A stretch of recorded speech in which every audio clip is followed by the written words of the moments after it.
Mr. Danyani visited his agricultural farm crops and What's happening here? was eaten by the cows and goats. My crop's been eaten with the livestock of Mr. Almedilla. I should approach him about this. Then Mr. Danyani approached Mr. Amelia about what happened to his crops. Almedilla, have you seen your livestock here? My crop's been eaten. What can you do about it?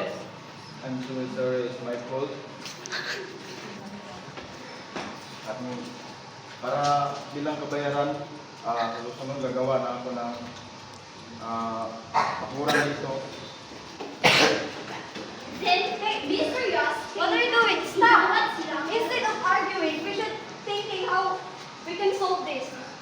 Or what if we try to apply agriculture technique so we can solve this?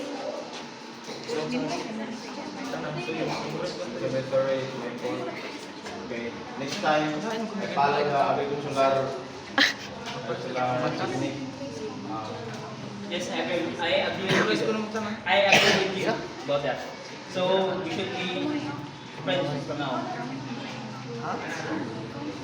So, Abigail and Suaz, come here.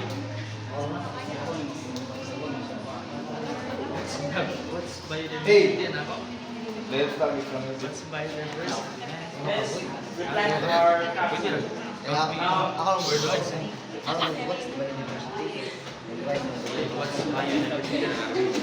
Ay, mga baka? Kabaw? Okay, samahan niyo ako. Maggawa tayo dito ng pakuran. Gagawa din tayo ng kulungan natin mga ayos.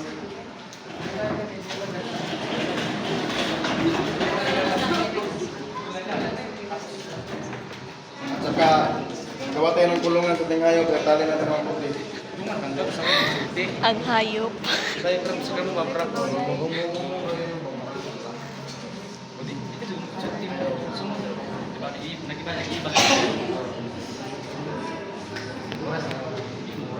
Okay, this is better than arguing, right?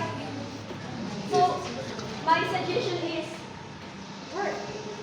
So, for now on, you Amelia, you should watch your livestock. So, hindi na makadamage sa kuan, crop. Thank you, ma'am. Mr. Armandino, thank you for eating some fences or barriers so that my crops won't be eaten anymore by your livestock. That's why the biodiversity is being enhanced. What's